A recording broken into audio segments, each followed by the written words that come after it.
Friends, welcome on my YouTube channel growth classes खेली। Last class में class 10th के लिए हमने एपी के कुछ क्वेश्चन सॉल्व किए थे। ठीक है, डिस्क्रिप्शन में कई सारे क्वेश्चन थे जिनमें हमने क्वेश्चन नंबर फर्स्ट और क्वेश्चन नंबर सेकंड को सॉल्व कर लिया था। अब हम आगे के क्वेश्चन हम सॉल्व कर रहे हैं। क्वेश्चन को सॉल्व करने से पहले जो हमने एनसीईआरटी की बात की, एनसीईआरटी के अंदर 5.2 में हमारा क्या पार्ट सॉल्व हो गया है, तो एनसीईआरटी के अंदर हमारा क्वेश्चन नंबर फर्स्ट सॉल्व हो गया है। यदि हम देखना चाहें तो, क्योंकि उसमें हमने ए एन की वैल्यू गायब कर देता है या ए एन की वैल्यू गायब कर देता है। फॉर्मूला एक ही है, कौन सा है? A N is equal to A plus N minus one D, उसी फॉर्मूले को यूज करना है। अब इस चैप्टर एपी के अंदर जो क्वेश्चन आने वाले हैं, आगे नेक्स्ट क्वेश्चन आने वाले हैं, वो तुम्हारे घुमाने वाले हैं। ठीक है, थोड़ा सा तुम्हारे घुमाइए और क्वेश्चन वही है। ठीक है, यदि समझ में आ गया तो क्वेश्चन हो जाएगा, नहीं आया नहीं समझ में आया तो वहीं तुम रुक जाओगे। तो उन क्वेश्चनों को समझने के लिए वीडियो देखना भी जरूरी है, और वीडियो देखने के साथ साथ जो क्वेश्चन मैं करा रहा हूँ ऐसे क्वेश्चनों को प्रैक्टिस करना भी बहुत ज़्यादा जरूरी है। यदि तुमने प्रैक्टिस की तो तुम्हें क्वेश्चन समझ में आएंगे, नहीं तो नहीं आएंगे। अब जो क्वेश्चन नंबर थर्ड पार्ट जो सामने लिखा हुआ है, क्वेश्चन नंबर थर्ड का थर्ड पार्ट ये जो डिस्क्रिप्शन के लिंक में दे रखा है। ठीक है, यही क्वेश्चन तुम्हें एनसीईआरटी में भी मिल जाएंगे, इनके जैसे मिल जाएंगे, लेकिन मैं इसको एक बेस बना के चल रहा हूँ आरडी शर्मा की इस एक्सरसाइज को, जिससे क्या है कि तुम्हारे हर तरीके का क्वेश्चन कंप्लीट हो जाए और प्रैक्टिस भी ज्यादा से ज्यादा हो जाए। अच्छा, आते हैं इस क्वेश्चन पे। Question number third, in is -150 A term of AP. देखो, जब कभी वर्ब से कोई भी सेंटेंस स्टार्ट होता है तो इसका मतलब वो क्या है? इंटरोगेटिव सेंटेंस है, मतलब क्या क्यों से स्टार्ट होने वाला सेंटेंस है। क्वेश्चन मार्क लगा हुआ है। क्या -150 एपी की एक टर्म है? क्या -150 एपी की एक टर्म है? तो क्यों ना हम इसको ऐसे ले लें, एपी 11 8 5 2 एंड सो ऑन -150। ठीक है, कोई प्रॉब्लम नहीं है। यदि एपी में है तो इस सबसे लास्ट में यही नंबर आएगा -150। अच्छे से लिख देते हैं। ठीक है, आएगा नहीं आएगा चेक करते हैं अब एपी में है कि नहीं। तो एपी में होने के लिए सबसे पहले फर्स्ट टर्म की बात करें। फर्स्ट टर्म क्या है? 11। कॉमन डिफरेंस क्या है? 8 - 11। इनमें से किसी को भी सब्ट्रैक्ट करके देख लो। 8 - 11 कितना आएगा? -3। अच्छा, इसके बाद ए एन की वैल्यू तुम्हें पता चल गई -150। अच्छा, इसके बाद एन की वैल्यू हम पता कर लेते हैं, क्योंकि हमें पता करनी है। नंबर ऑफ टर्म्स पता चल जाए, यदि हमें पता चल गया इस यहाँ से लेकर और यहाँ तक इस सीरीज में इतने नंबर हैं, तो वो जो भी नंबर आएंगे उसमें सबसे लास्ट नंबर का यही तो है। ठीक है, अच्छा हम पता करते हैं A N is equal to A plus N minus one D. ठीक है, फॉर्मूला यूज किया। ए एन की वैल्यू -150, ए की value 11 plus N minus one d, d की वैल्यू कितनी आएगी? -3। अच्छा, 11 को इधर ट्रांसफर किया मैंने, -150 -11 एन माइनस वन मल्टीप्लाई -3। इसके बाद इसका सब्ट्रैक्शन किया, 150 में से 11 सब्ट्रैक्ट करेंगे तो 139 is equal to n minus, sorry ये ऐड होंगे, सब्ट्रैक्ट नहीं होंगे, दोनों नेगेटिव नंबर्स हैं तो ऐड हो जाएंगे। क्या आ जाएगा? 161 आ जाएगा। ठीक है, मल्टीप्लाई -3।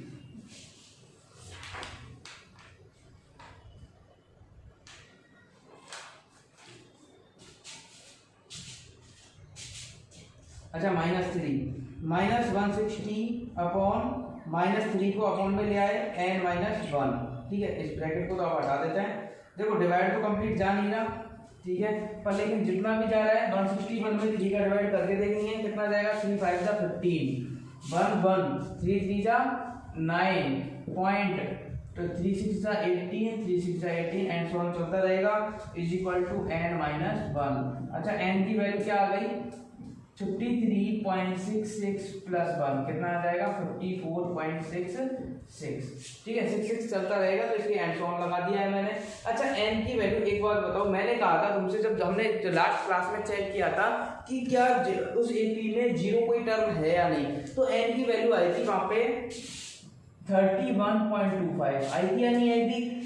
आई थी ना, तो जब n की वैल्यू 3.31.25 आई थी तो इसका मतलब वो उस टर्म में नहीं था, उस एपी के अंदर वो जीरो टर्म नहीं थी। तो हम जब काउंटिंग करेंगे तो 50, 51, 52, 53, 54, 55, तो 54.66 का क्या मतलब है, नहीं है ना। तो इसके लिए हम कह सकते हैं जब हमारे पास n एक नेचुरल नंबर आए तो ही हमारा एपी की वो टर्म हो सकती है, नहीं तो नहीं है। No, -150 is not a term of given AP, given AP की एक टर्म नहीं है, बिल्कुल नहीं है। और जो क्वेश्चन नंबर 3 है उसमें मुझे लगता है कि सारे के सारे जो 3 या 3 पार्ट जितने भी हैं सब में आंसर नो ही आने वाला है। वो तुम्हें इसलिए सिखाया गया है कि n की वैल्यू जब ऐसी आती है या तो फ्रैक्शन में आती है, डेसिमल में आती है, नेचुरल नंबर नहीं आती है, तो इसका मतलब वो एपी में नहीं होती है। ठीक है, इसके बाद आता है क्वेश्चन नंबर 4 पर। नेक्स्ट क्वेश्चन तुम्हारे सामने लिखा हुआ है question number 4, how many terms are in the AP. ठीक है, 7, 10, 13। देखो मैं सॉल्व नहीं करने वाला हूँ इसलिए मैंने 2 क्वेश्चन एक साथ सामने आए, तुम्हारे एक साथ सामने लिख दिए हैं। इन द एपी 7, 10, 13, 43। ठीक है, 7, 10, 13 और लास्ट टर्म 43 में पहुंच गए। तो कितनी टर्म्स इसके अंदर है? यदि हमें क्वेश्चन नंबर 4 की बात करूँ तो ए की वैल्यू पता है मुझे 7, डी की वैल्यू पता है 10 - 7 = 3। अच्छा, मुझे एन की वैल्यू पता है क्योंकि लास्ट टर्म है 43 पे सीरीज खत्म हो जाएगी और एन की वैल्यू हमें पता करनी है। तो अभी तक ऐसे ही क्वेश्चन हम कर रहे हैं। अच्छा, इसकी बात करें फर्स्ट टर्म एपी, ए की वैल्यू 5, कॉमन डिफरेंस 3। अच्छा, लास्ट टर्म ए एन बोलो चाहे एल बोलो, ए की बात होती है 80। और क्या पता करना है? नंबर ऑफ टर्म्स, मतलब एन की वैल्यू हमें पता करनी है। ठीक है, समझ में आई है नहीं? एक बात, first term common difference A N N, first term common difference A N N, इसका मतलब दोनों क्वेश्चन कैसा है? सेम है और दोनों की कैलकुलेशन तुम्हें करनी है खुद। क्वेश्चन का मतलब सिर्फ समझ में आना चाहिए था। अब जो क्वेश्चन नंबर 6 है वो बहुत इंपॉर्टेंट क्वेश्चन है। नेक्स्ट क्वेश्चन नंबर 6 तुम्हारे सामने है। इफ 6th and 17th, ठीक है, 6th and 17th, ठीक है, 6 और 17 की बात हुई। ऑफ एन एपी, एपी के बारे में नहीं पता लेकिन एपी की कुछ टर्म्स के बारे में पता है। एक तो 6 नंबर की टर्म के बारे में पता है और 17 नंबर के बारे में पता है। कैसे? Of an AP are 19 and 41, मतलब 6 नंबर की टर्म तो कौन सी है? 19 है, और 17 नंबर की टर्म्स कौन सी है? 41 है। सीरीज बढ़ रही है, ध्यान रखना। 6 पे तो 19 आया था, फिर 41 आया, मतलब इंक्रीज होती जा रही है। और फाइंड द 40th टर्म। अब 40th टर्म का हम पता तो कर लें, पर हमें पता करने के लिए देखो यहाँ n की वैल्यू चलो फिर भी पता है 40, पर ना तो a की वैल्यू पता है ना d की वैल्यू पता है। यदि ये दोनों पता लगे तो हम a 40 पता करें, बात आई नहीं है समझ में? n की वैल्यू हमें पता है 40, ठीक है, a की वैल्यू d की वैल्यू पता चल जाए तो a 40 पता चल जाए, लेकिन a और d के लिए ही ये कंडीशंस तुम्हें मिल गई है। अच्छा, कैसे मिल गई है? क्या गिवन है तुम्हें? Given that 16th term of AP, ठीक है, 6th टर्म, 16th नहीं 6th टर्म ऑफ AP, ठीक है, क्या है? 19 है। तो इस 6th टर्म को मैं ऐसे लिख दूं A6 = 19, कोई प्रॉब्लम थोड़ी ना, यही तो गिवन है हमें। अच्छा, इसके अलावा दूसरी जो टर्म है 17 था, लेकिन इसके बारे में थोड़ी सी बात कर लें, इसको मैं मॉडिफाइड करता हूँ। देखो, जब हम बात करते हैं AN = A + n - 1D, ये फॉर्मूला आया कहां से? जब हम a की बात करते हैं फर्स्ट टर्म की तो a ही होता है, जब a2 की बात करते हैं तो a + d होता है, a3 की बात करते हैं तो a + 2d होता है। ऐसे तो होता है, मतलब यहाँ जो होता है उससे 1 कम होता है, इधर हो रहा है ना n - 1। तो क्यों ना मैं इसको ऐसे लिख दूं a + 5d = 19। सबसे इंपॉर्टेंट पार्ट है ये सीखने का। जब कभी भी तुम्हें जो भी टर्म मिले उसको हम इसमें कैसे कन्वर्ट करेंगे। जैसे हमें 6 नंबर की टर्म मिली है तो a + 5d = 19 लिखेंगे। अच्छा, हमें पता है 17th टर्म ऑफ AP = कितना है? 41। इसका मतलब A17 = 41, और इसको मैं क्या लिखूंगा? A + 16 D = 41। इससे जस्ट 1 कम करके हम D इंक्लूड कर देंगे, उतने ही D इंक्लूड करेंगे जितने हमारे पास n की वैल्यू है उससे जस्ट 1 कम। देखो है तो एक ही एपी के, तो ए और डी तो सेम रहेंगे नहीं रहेंगे। जो इसमें फर्स्ट टर्म होगा इसमें भी फर्स्ट टर्म होगा, जो इसमें डिफरेंस होगा वही इसमें डिफरेंस होगा, तो इसका मतलब ए और डी में तो कोई डिफरेंस नहीं होना चाहिए। अब ये ए और डी कहाँ से आ गए भाई, कोई पूछेगा तुमसे तुमने तो ऐसे कैसे लिख दिया, ए और डी आए कहाँ से, तो इसके लिए हमें सबसे पहले ये लिखना होगा let us first term and common difference of the AP are a and d respectively. समझ में आया कि हमने फर्स्ट टर्म को ए, कॉमन डिफरेंस को डी पहले से ही सपोज कर लिया है इस एपी के लिए। जब इस एपी के लिए हमने ए और डी सपोज कर लिए, तो अब ये ए और डी वहीं से लेके आए। अब जो चीज हमने सपोज किया उसमें आंसर तो नहीं आ सकता हमारा, तो क्यों ना हम इसको इक्वेशन नंबर फर्स्ट गिवन कर दें, इसको सेकंड गिवन कर दें, जो यहाँ जो रामायण लिखी हुई है उसको हम क्या कर दें, इरेज कर दें। अच्छा, third chapter pair of linear equation into variable, जिसको भी समझ में आया उसमें सब्स्टिट्यूशन मेथड या एलिमिनेशन मेथड उसी को यूज करना है। सॉल्व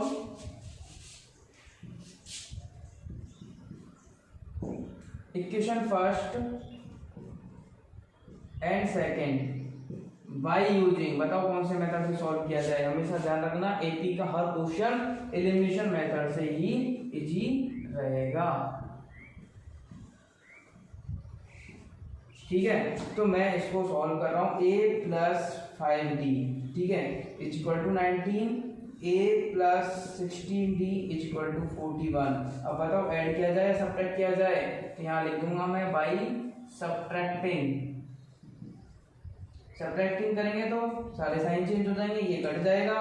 5 माइनस 16 करेंगे तो माइनस के 11d, और यहाँ से इसको सब्ट्रैक्ट करेंगे तो कितना आ जाएगा 41, और यदि हम इसमें से 22, ठीक है, वो भी नेगेटिव, और यहाँ से d की वैल्यू कितनी आ जाएगी -22 upon -11 is equal to, minus से माइनस कैंसिल, और क्या आंसर आ जाएगा,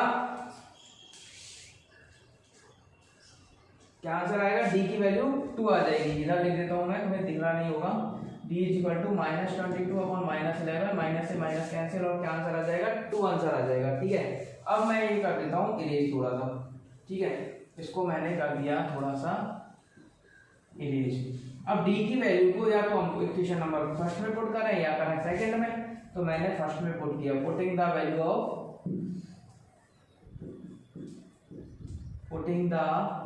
value of d in equation first equation क्या थी, a plus 5d is equal to 19, तो a plus 5 multiply 2 is equal to 19, और क्या आ जाएगा a plus 10 is equal to 19, और a की value 19 minus 10 is equal to 9। a की वैल्यू हमें पता चल गई, ठीक है। अब हमें पता करना है if a is equal to क्या है 9, d is equal to, now a is equal to 9, d is equal to 2 and n is equal to 40, then a40 is equal to, ठीक है, a40 हमें पता करना है, n की वैल्यू 40 हो जाएगी। यदि इसको लिखते हैं या नहीं लिखते, इसको नहीं लिखे ना तो भी कोई प्रॉब्लम नहीं, a और d लिख दिया, अब a40 लिख दिया, तो वहाँ n की वैल्यू 40 डिनोट हो जाएगी अपने आप।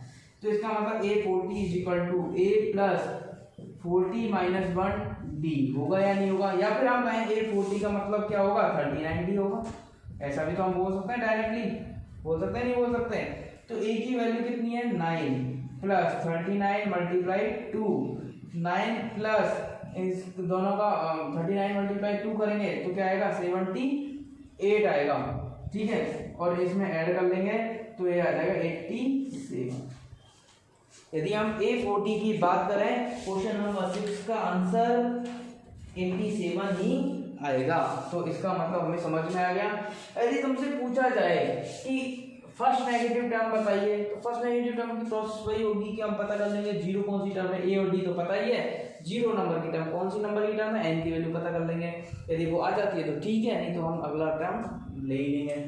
इसके अलावा इस क्वेश्चन में एपी का पता करवा सकता था तुमसे, एपी पता बनाइए, एपी बनाएंगे तो कैसे बनाएंगे, देखो ए की वैल्यू तुम्हारे पास है 9, अगली टर्म क्या आएगी, यहाँ हम लिख देंगे a equal to 9, a plus d equal to 9 plus 2 equal to 11, a plus 2d equal to 9 plus 2 multiply 2 equal to 9, 9 2 2 4 9 13, ठीक है, a plus 3d equal to 15, तो सीरीज बन जाएगी 9 11 13 15 एंड सो ऑन। कोई प्रॉब्लम नहीं है, AP is 9 11 13 15 17 19 and so on, कोई problem नहीं है यहाँ तक, बहुत सिंपल सा क्वेश्चन था। अब आते हैं नेक्स्ट क्वेश्चन पे।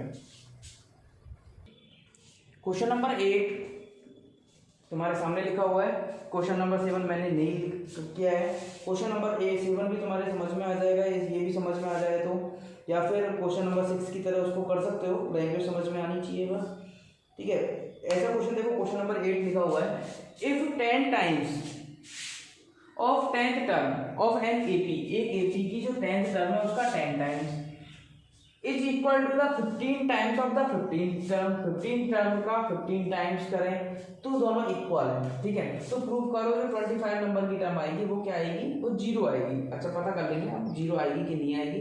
सबसे पहले हमें क्या करना है, सबसे पहले हमें सपोज कर लेना है कि जो फर्स्ट टर्म और कॉमन डिफरेंस क्या है, तो let us first term and common difference of the AP are a and d, ठीक है, रेस्पेक्टिवली। ये लाइन तो लिखनी है, ए और डी हो गए, एंड गिवन दैट क्या गिवन है, 10 times of 10th term is equal to 15 times 15th term, ठीक है। 15th टर्म की बात हो रही है, मतलब a 15 और 15 टर्म्स मतलब n की वैल्यू 15, ठीक है। दोनों बात समझ में आ गई। अच्छा इनको मैं कन्वर्ट कर देता हूँ, 10 a plus 9d is equal to 15 multiply a plus 14d। अब दोनों को मल्टीप्लाई कर लेते हैं, 10a प्लस 90d उधर 15a प्लस इंटू दोनों को मल्टीप्लाई करेंगे तो 210d, ये उधर ले जाओ ट्रांसफर कर दो उन दोनों को, या फिर उनको इधर ले आओ, इधर लाएंगे तो नेगेटिव होंगे, फिर माइनस कॉमन लेना पड़ेगा, इनको ले जाएं उधर, जब 15 में से 10 सब्ट्रैक्ट होंगे तो 5a और 210 में से 90 सब्ट्रैक्ट होंगे तो हमारे पास बचेंगे कितने, 120, ठीक है, और प्लस के 120 ये उधर गए 120d, ये उधर जाके इस तरीके से ये कैलकुलेशन हो गई। अच्छा ये कैलकुलेशन हो गई, लेकिन इधर क्या बचा, कुछ नहीं बचा, 0, तो इस 0 को मैंने उधर लिख दिया, कोई प्रॉब्लम नहीं होनी चाहिए। 5 कॉमन आ रहा है इसमें से, ले लिया मैंने 5, क्या बचा 24d इक्वल टू 0, 5 कॉमन लेके डिवाइड में ले गए।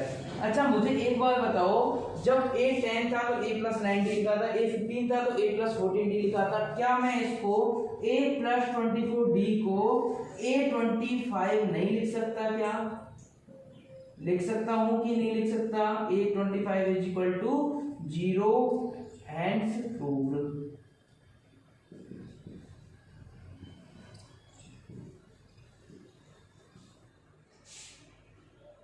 हो गया प्रूफ, हुआ या नहीं हुआ। a प्लस 24d को हम क्या बोल सकते हैं, a 25 बोल सकते हैं, 24d को a 25 को लिखते भी तो ऐसे ही है, हम लिखिए हमने इज इक्वल टू 0 ही तो चाहिए था उसको, 25th टर्म AP की कौन सी टर्म है, 0, जो प्रूफ करवाया उसने हमने कर दिया, कोई प्रॉब्लम नहीं है। अब आ जाते हैं नेक्स्ट क्वेश्चन पे। नेक्स्ट क्वेश्चन तुम्हारे सामने लिखा हुआ है, question number 12, if the nth term of the AP की जो nth टर्म है, ठीक है, 975 जो एपी है, is same as the nth term of 15 12 9, इस वाली nth टर्म के इक्वल है। अब तुम्हें मतलब क्या गिवन है कि एक एपी गिवन है, एपी फर्स्ट क्या है 975, ठीक है, एंड AN, ठीक है। AP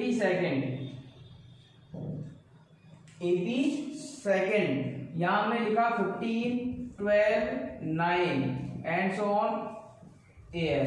इसकी एंड टर्म, ठीक है, एंड टर्म AN हो गई, इसकी एंड टर्म तो इसकी एंड टर्म हो गई, दोनों सेम है, ठीक है, मतलब दोनों की वैल्यू सेम है। यहाँ जो नंबर आएगा वो यहाँ आएगा, जो नंबर यहाँ आएगा वही यहाँ नंबर आएगा। जैसे मान लो सपोज करो यहाँ -33 आया है तो यहाँ भी -33 आएगा।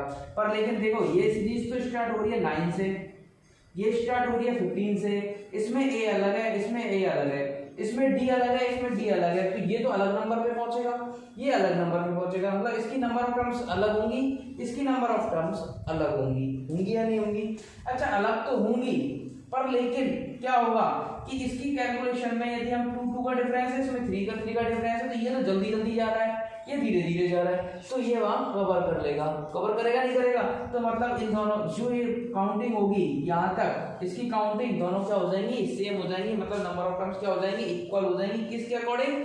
जब इसमें डिफरेंस तो है कम, इसमें है ज्यादा, ठीक है।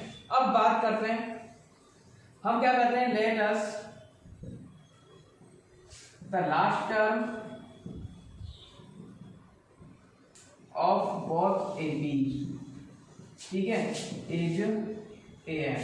लास्ट टर्म जो एंड टर्म है हमारे पास, लास्ट की जगह nth बोल देते हैं, nth टर्म क्या है और बोथ AB AN है, ठीक है। अब इसकी AN इसकी AN पता करेंगे।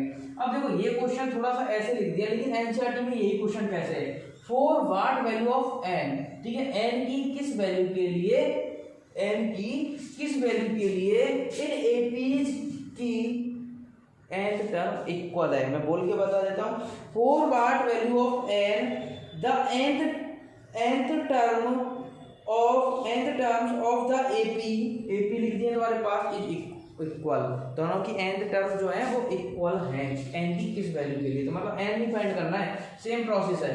AP फर्स्ट लिखा, AP सेकंड लिखा। अच्छा इस AP फर्स्ट के अंदर बात करते हैं हम फॉर AP फर्स्ट, ठीक है, AP फर्स्ट की बात करते हैं, तो यहाँ A क्या आएगा 9, D क्या आएगा 7 - 9 = -2। अच्छा n तो हमें पता करना ही है, करना ही नहीं है ना, n पता ही नहीं है।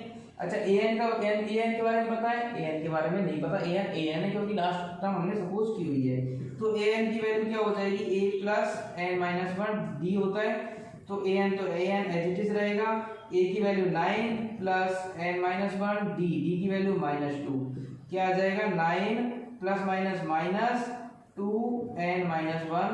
इसको और सॉल्व कर लेते हैं, ठीक है, कैसे, यहाँ 9 - 2n + 2 कितना आ गया 11 - 2n, AN की वैल्यू आ जाएगी हमारे पास 11 - 2, इक्वेशन नंबर फर्स्ट। अब बात करते हैं AP सेकंड की, AP सेकंड में A की वैल्यू क्या है 15, D की वैल्यू क्या है 12 - 15 = -3। इसके बाद AN की वैल्यू पता कर लेते हैं, A + वही n - 1 D, AN तो AN है, इज इक्वल टू A की value 15 + n - 1 D, n - 1 D मतलब n - 1 × -3, क्या आएगा 15 - 3n + 3, मल्टीप्लाई कर दिया अंदर मैंने, क्या आ गया 18 - 3n, AN की वैल्यू आ गई, क्वेश्चन नंबर सेकंड। अब हमें यहाँ से पता चल रहा है कि ये भी AN के इक्वल है, वो भी AN के इक्वल है, क्यों ना दोनों को इक्वल कर दिया जाए, ठीक है, दोनों की AN इक्वल है ना, अकॉर्डिंग टू गिवन कंडीशन क्या है, दोनों के AN इक्वल है by using equation first and second. तो यहाँ से तो 11 - 2n = 18 - 3n, देखो 3n इधर आएगा तो पॉजिटिव हो जाएगा, -2n लिखा हुआ है, 18 उधर पहले से 11 जाएगा तो नेगेटिव हो जाएगा। अच्छा इसके बाद यहाँ क्या बचा n, यहाँ क्या बचा 7, n की वैल्यू 7। जब यहाँ हम 7 AP की 7 टर्म इसकी पता करेंगे तो भी और इसकी 7 टर्म पता करेंगे तो भी, तो दोनों की इक्वल आएगी, दोनों के लिए सेम आएगी। अच्छा चेक कर लेते हैं, कैसे चेक करेंगे, देखो छोटा सा नंबर है 7, कैलकुलेशन करने की जरूरत नहीं है। 975, अच्छा कितने कम हो रहा है 2, तो अब क्या आएगा 3, अब क्या आएगा 1, फिर क्या आएगा -1, ठीक है 2 कम हो रहे हैं, ठीक है 2 कम हो रहे हैं तो -1, इसके बाद -3, 1 2 3 4 5 6 7, पहुंच गए 7 नंबर पे।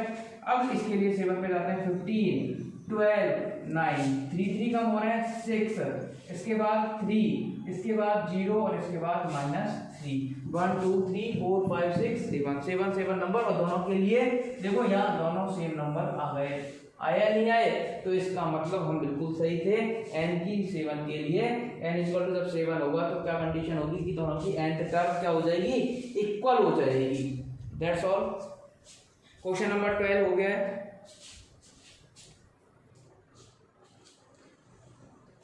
देखो आज के लिए इतना ही है, और हम नेक्स्ट क्लास में बहुत इंपॉर्टेंट क्वेश्चन करने वाले हैं। इतना इंपॉर्टेंट क्वेश्चन है कि वो क्वेश्चन जो मैं सबसे पहले जो समझाने वाला हूँ कल फर्स्ट क्लास में, फर्स्ट क्वेश्चन जो होगा नेक्स्ट क्लास में, फर्स्ट क्वेश्चन जो होगा वो सबसे इंपॉर्टेंट क्वेश्चन होगा। और ऐसा क्वेश्चन 100% एग्जाम में आता है, ठीक है 1 मार्क्स में, 2 मार्क्स में, 3 मार्क्स में, कितने में भी आ जाता है, पर लेकिन आता जरूर है। उसकी हमें लैंग्वेज में वर्ड्स नहीं मिलेंगे, पर लेकिन सारे वर्ड्स एक ही वर्ड के अंदर छुपे हुए होंगे।